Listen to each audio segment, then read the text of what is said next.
Hi students, next we are going to discuss about angle of repose. அதாவது சாய்வு கோணம் அப்படின்னு நம்ம சொல்லுவோம். ஸோ இப்போ அதை தான் நம்ம இங்கே பார்க்க போகிறோம். ஸோ இந்த டயக்ராம் பாருங்கள். Consider an inclined plane on which on the object is placed அப்படின்றாங்க. இப்போ இங்கே நம்ம என்ன பண்ணுறோம், ஒரு இன்க்ளைன்டு பிளேன் சொல்லக்கூடிய சாய்தளத்தை எடுத்துக்கிறோம். இதில் ஒரு ஆப்ஜெக்ட் வைக்கிறோம். So let the angle with the plane max with the horizontal be theta. இந்த ஹரிசாண்டலுக்கு இது எவ்வளோ ஆங்கிளை மேட் பண்ணுதுன்னா theta. For a smaller angle of theta, the object may not slide down. As theta is increased by a particular value of theta, the object begins to slide அப்படின்றாங்க. அப்போ என்ன, இந்த theta வந்து பார்த்தோம்னா ஸ்மாலாக இருக்கும்போது ஸ்லைட் ஆகுறதில்ல. இந்த theta value அதிகமாக என்ன ஆகுது, ஆட்டோமேட்டிக்காக அது ஸ்லைட் ஆக ஆரம்பிக்குது அப்படின்றாங்க. அப்போ எந்த வேல்யூக்கு இந்த ஆப்ஜெக்ட் வந்து நகர ஆரம்பிக்குதோ தட் இந்த value of the angle is called angle of repose அப்படின்றாங்க. அப்போ அந்த பர்டிகுலர் ஆங்கிளில் வந்து பார்த்தோம்னா இது நகர ஆரம்பிக்குது அப்படின்னா அந்த பர்டிகுலர் ஆங்கிள் தான் ஆங்கிள் ஆஃப் ரீபோஸ் அப்படின்னு நம்ம சொல்கிறோம். ஸோ இதுக்கு பேரல் காம்பனண்ட் எடுக்கிறோம் அப்படின்னா அது வந்து பார்த்திங்கன்னா எம்ஜி சைன் தீட்டான்னு வரும்.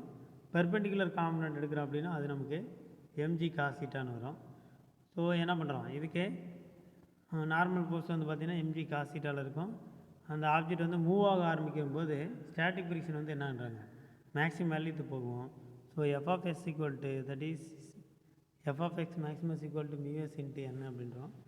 ஸோ அந்த ஃப்ரிக்ஷன் வந்து பார்த்தீங்கன்னா எந்த கண்டிஷனை சாட்டிஸ்ஃபை பண்ணணும், மியூஎஸ் இன்ட்டு என்ன பண்ணணும் என்றது தான் நம்ம எம்ஜி காஸ் தீட்டான்றோம். ஸோ அங்கே அதை நம்ம போட்டுக்கலாம். எம்ஜி வேல்யூ அங்கே இன்ஸ்டால் பண்ணி இது சப்ஸ்டியூட் பண்ணிக்கிறோம். ஸோ அந்த ரைட் ஹேண்ட் சைடு ஈக்குவேஷனை நம்ம என்ன பண்ணுறோம், ஈக்குவேட் பண்ணுறோம் அப்படின்னா that is f s maximum divide by n equal to sine theta divide by cos theta. So tan theta equal to mu of s அப்படின்னு வருது. இதில் தீட்டான்றது தான் வந்து பார்த்தோம்னா நம்ம என்னென்னு சொல்கிறோம், ஆங்கிள் ஆஃப் ரீபோஸ் அப்படி நம்ம சொல்கிறோம். இந்த டேன் தீட்டா ஈக்குவல் டு மியூஸில் தீட்டாவோட வேல்யூ தான் வந்து பார்த்தோம்னா angle of repose. So thus angle of repose is same as angle of friction. அப்போ ஆங்கிள் ஆஃப் ஃப்ரிக்ஷன் எவ்வளவோ அதுதான் வந்து பார்த்தோம்னா ஆங்கிள் ஆஃப் ரீபோஸும் இருக்குதுன்றாங்க. So but the difference that the angle of repose refers to inclined surfaces at the angle of friction is applicable to any type of surfaces அப்படின்றோம். So இப்போ angle of ரீபோஸ்ன்றது நமக்கு சாய்தளம் அப்படின்னு சொல்லக்கூடிய இன்க்ளைன்டு சர்ஃபேஸுக்கு மட்டும்தான் இதாகும். Angle of ஃப்ரிக்ஷன்றது எல்லா சர்ஃபேஸுக்கும் applicable ஆகும் அப்படின்றாங்க. Next application of angle of repose அப்படின்ட்டு பார்க்குறோம். சார் இந்த ஆங்கிள் ஆஃப் ரீபோஸ்னால நமக்கு என்ன சார் அப்ளிகேஷன் அப்படின்னா, இந்த குல்லான் அப்படின்ட்டு ஒன்று பார்த்துருப்போம், பேர் இங்கிலீஷில் ஆன்டிலான் அப்படின்றாங்க. அந்த குல்லான் வந்து பார்த்திங்கன்னா அதோட அந்த இறையை எப்படி பிடிக்கும் அப்படின்னா அந்த சேண்டை நல்ல மணல் பரப்பான பகுதியில் போய் ஒரு குழி தோண்டிடும். அந்த குழியில் வந்து பார்த்தோம்னா அது அந்த வழியாக வரக்கூடிய எறும்புலாம் என்ன ஆயிரும், விழுந்துடும். அப்படி விழும்போது ஈஸியாக போய் என்ன பண்ணிடும், இந்த ஆன்டிலான் வந்து போயிட்டு அதை பிடிச்சிருன்றோம். இப்படி சறுக்கிட்டு போய் விழுந்துருச்சு அப்படின்னா அந்த எறும்பை என்ன பண்ணும், ஆன்டிலான் வந்து பிடிச்சிருன்றோம். ஸோ இது வந்து பார்த்தோம்னா என்னது சயின்டிஃபிக்கலாக இது ஆக்ட் ஆகுது அப்படின்றது காட்டுறதுக்கு தான். அடுத்தது நம்ம நம்ம என்ன பண்ணுவோம், இந்த பார்க்கெலாம் போய்ட்டு இது மாதிரி விளையாண்டுருப்போம். ஸோ இது காரணமாக என்னது, நமக்கு அந்த ஆங்கிள் ஆஃப் ரீபோஸ் தான். ரீபோஸ் கரெக்டாக இருந்தால் தான் நம்ம என்ன பண்ண முடியும், இந்த மாதிரி சறுக்கிட்டு வர முடியும். இல்லை ரீபோஸ் ரொம்ப அதிகமாக இருந்துச்சுன்னா நெத்துக்குத்தில் விழுந்துருவோம். ரீபோஸ் ரொம்ப கம்மியாக இருந்துச்சுன்னா என்ன பண்ணுவோம், விழவே மாட்டோம், அப்படியே ஒரே இடத்துல உட்காந்துருப்போம். நெக்ஸ்ட்டு வந்து பார்த்திங்கன்னா ரோலிங் ஃப்ரிக்ஷன் அப்படின்றாங்க. அது என்ன சார் ரோலிங் ஃப்ரிக்ஷன்? இப்போ நல்லா பாருங்கள், தஞ்சாவூர் கோபுரம்லாம் வந்து பார்த்தோம்னா மேலே ஒரே கல்லால் ஆனதுன்றாங்க. அந்த கோபுரத்து கல்லாம் எப்படி கொண்டு போயிருப்பாங்க, இங்கேருந்து 10 பேர் தலையில் வச்சு தூக்கிட்டு போயிருப்பாங்களா, 20 பேர் 50 பேர் 100 பேர் தலையில் வச்சு தூக்கிட்டு போயிருப்பாங்களான்னா இல்லை. அந்த கோபுரத்துக்கு ஈக்குவலாக என்ன பண்ணுறோம், உயரத்தில் என்ன பண்ணுறோம், மண்ணை கொட்டுறோம். அந்த மணலையோ அல்லது சாய்தளத்தை ஒன்று உருவாக்கி அது மேலே என்ன பண்ணுறாங்க, யானையை வச்சு இழுத்துட்டு போனாங்க அப்படின்னு தான் கேள்விப்பட்டோம். ஸோ அப்போ அது மாதிரி இப்போ நம்ம என்ன பண்ணுறோம், ஒரு வெஹிக்கிள் இருக்குதுன்னா வெஹிக்கிள் லோடு ஏற்றிக்கிட்டு, ஃபார் எக்ஸாம்பிள் ஆட்டோவோ அல்லது லாரியோ லோடை ஏற்றிக்கிட்டு கீழே வீல் இல்லாமல் போயிட முடியுமா ஒரு இடத்துல இன்னொரு இடத்துக்கு? ரொம்ப கஷ்டம்தான். ஏன்னா நமக்கு என்ன ஆகும், ஃப்ரிக்ஷன் வந்து ரொம்ப அதிகமாக இருக்கும். வண்டி அப்போ வந்து பார்த்தோம்னா ஈஸியாக மூவ் ஆகாது. ஸோ நமக்கு ஃபியூல் வேஸ்ட்டு, வண்டி வேஸ்ட்டு, டோட்டல் எல்லாம் வேஸ்ட்டு. அதுக்கு தான் சக்கரம் அப்படின்னு ஒன்று கண்டுபிடிச்சான், வீல். அது நமக்கு என்ன பண்ணுது, ஈஸியாக ஃப்ரிக்ஷனை குறைச்சி நமக்கு வண்டியை மூவபிள் ஆகுது அப்படின்றாங்க. அதுதான் பார்க்க போகிறோம். So the invention of the wheel plays a crucial role in the human civilisation. One of the important application is suitcase with rolling on coaster.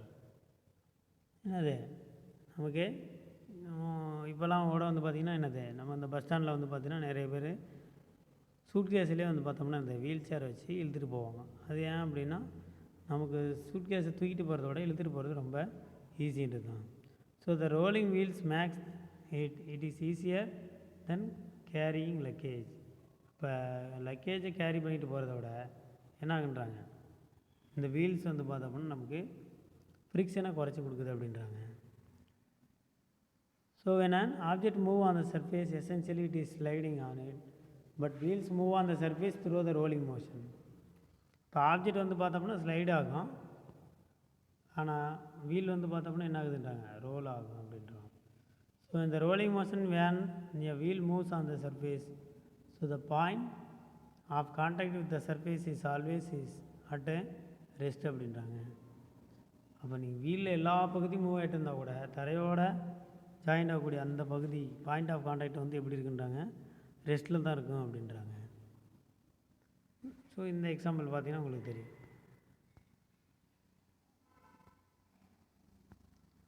அந்த கட்டையை என்ன பண்ணுறோம், கஷ்டப்பட்டு நகர்த்துறதுக்கு பதிலாக அதை என்ன பண்ணிடலாம், இந்த மாதிரி சின்ன சின்ன உருளையில் வச்சனாலே அது என்ன ஆகுது, ஈஸியாக மூவ் பண்ணிடலாம் அப்படின்றாங்க. So ideally the pure rolling, the motion of the point of contact with the surface should be at rest, but in practice it is not so.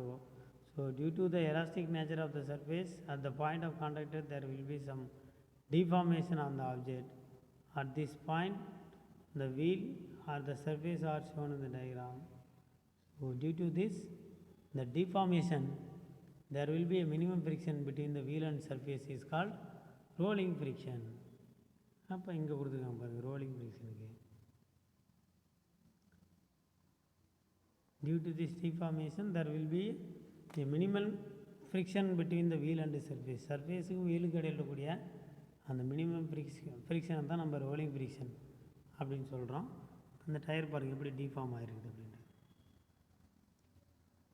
இதுதான் பாயிண்ட் ஆஃப் கான்டாக்ட். இந்த இடத்துல பாருங்கள் எப்படி டிஃபார்ம் ஆகிருக்குன்னு, அதாவது straight லைனில் வருது பாருங்கள். மற்ற நேரம்லாம் வளைவாக தான் இருக்கும் டயர், ஆனால் இப்போ என்ன ஆகுது, அந்த இடத்துல வளையல் அப்படின்னு சொல்கிறோம். பிகாஸ் ஆஃப் என்னென்னு சொல்கிறாங்க, இந்த டிஃபார்மேஷன் தான் அப்படின்னு நம்ம சொல்கிறோம். சரிங்க சார், இது எப்படி சார் வந்து பார்த்தோம்னா, இது எப்படி சார் குறைக்கலாம் அப்படின்னு பார்த்தோம்னா அதுக்கு சில ஐடியாஸ் இருக்குது. ஏன்னா the frictional force has both positive and negative effect. In some cases it is absolutely necessary. Parking is possible because of frictional force. So the vehicle can move because of the frictional force between the tire and the road அப்படின்றாங்க. அப்போ அந்த ரோடுக்கும் டயருக்கு இடையில் இருக்கக்கூடிய அந்த relation ஃபோர்ஸ்னால தான், அந்த friction ஃபோர்ஸ்னால தான் நமக்கு என்ன ஆகுது, வெஹிக்கிள் மூவ் ஆகுது.